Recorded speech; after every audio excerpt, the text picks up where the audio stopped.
we had a little production meeting and we are back. So, listen, y'all, one thing that we do, we don't run from conversations here at Safe Space with the Space, so we're going to get into it.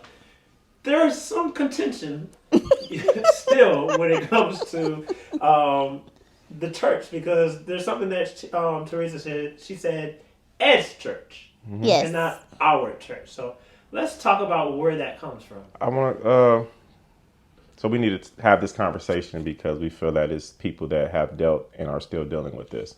So as a spouse that was very like visible at a church and seen at a church and serving at a church, your heart is there at that church, but you're with a spouse that doesn't want to be there.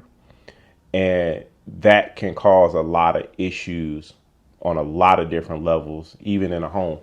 And so how do you navigate being there for your spouse, loving your spouse, but still knowing that she doesn't want to go where you're worshiping at, where you're involved at?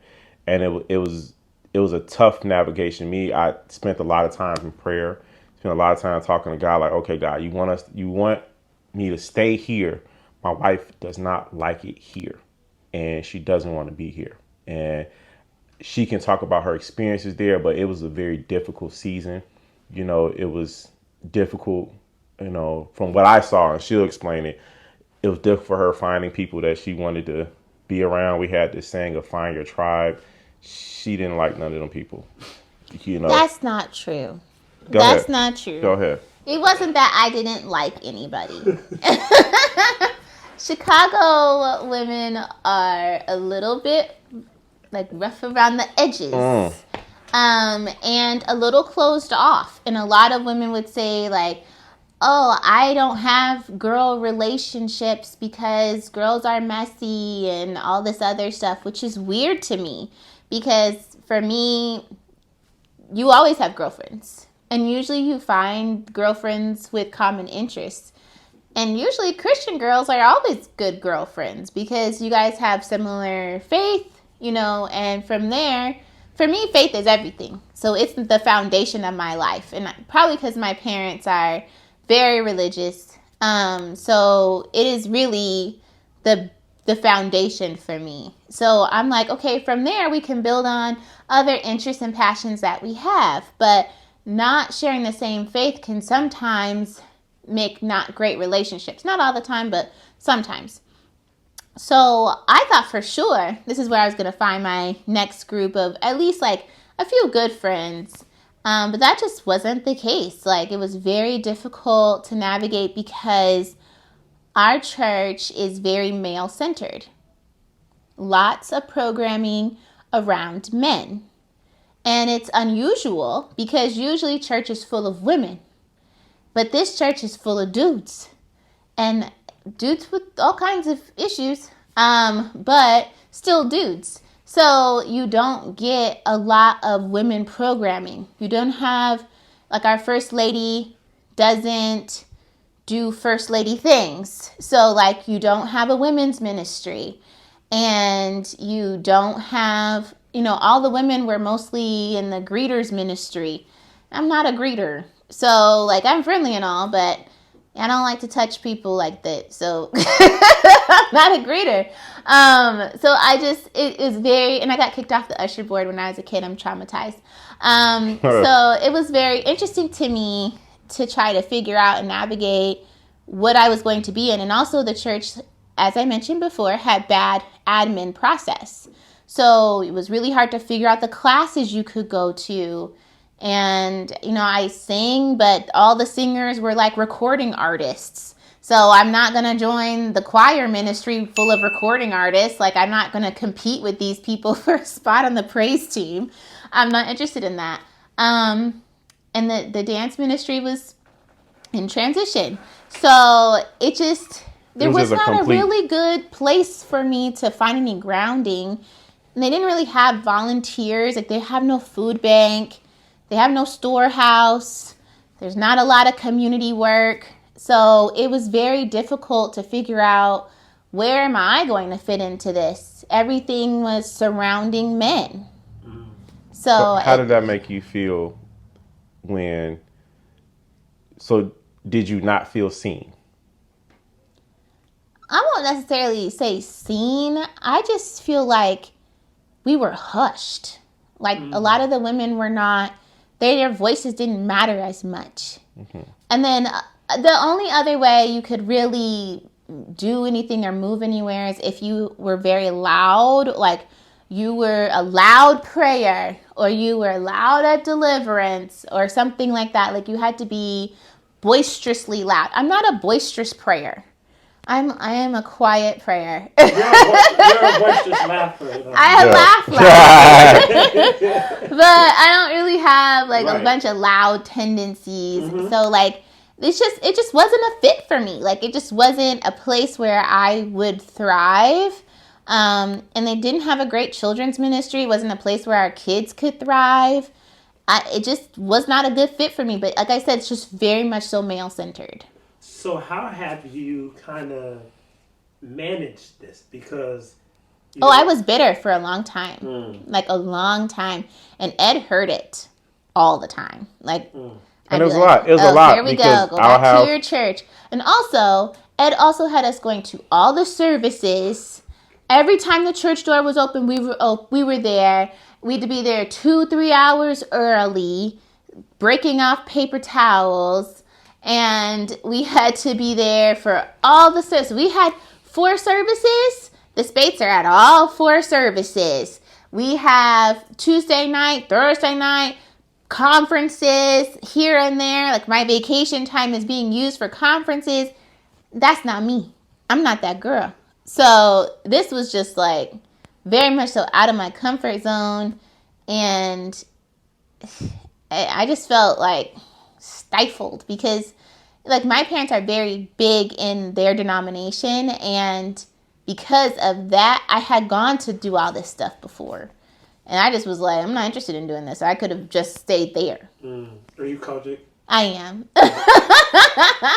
I think that again it goes to communication. I would have did a whole lot of stuff differently. I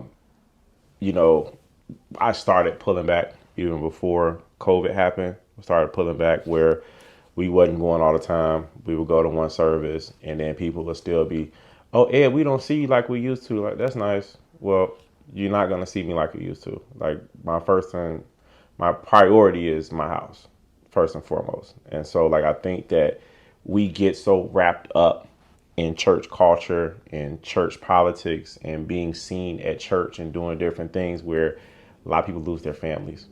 And I'm not losing my family for no church. And so like we started pulling back and they were like, oh, the States are always outside. Y'all at brunches. Y'all outside kicking it. Y'all out here traveling. Y'all doing this. I'm like, we're actually living life.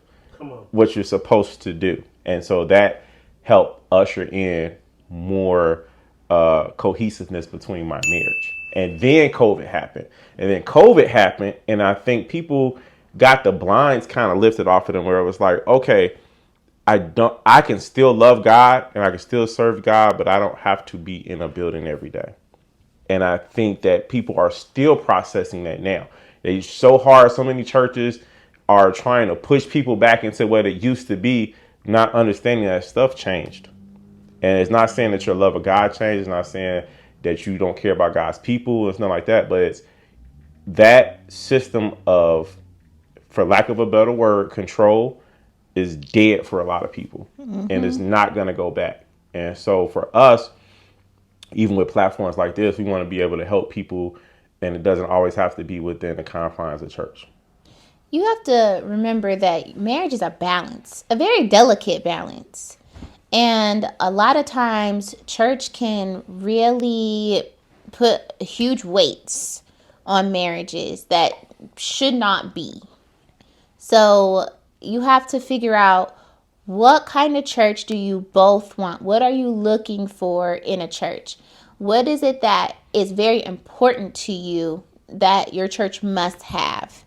And then after you guys have talked about what those things are, visit churches together that may have some of those qualities. There's no perfect church. No. You're not going to find one that meets all of your qualifications, but it might meet some of them. And then, some of the other ones, you need to decide, weigh which factors are most important to you. And then also for Christian couples, like, so important to think about where you're at in your walk with God. Because if you're just coming back to God or you're just starting off, it's really important to find a place that is going to cultivate that new relationship with God. And sometimes the more experienced Christian, you do have to put yourself on the back burner a little bit while you allow that relationship to cultivate, because it's so important that new Christians are fed well to create solid foundations. And that is a reason to put your personal feelings to the side. Will it be easy? Absolutely not. It will not be easy. But it is necessary. So I think that finding the church home should be done with the same attention to detail that finding a physical home. Yes. Yeah.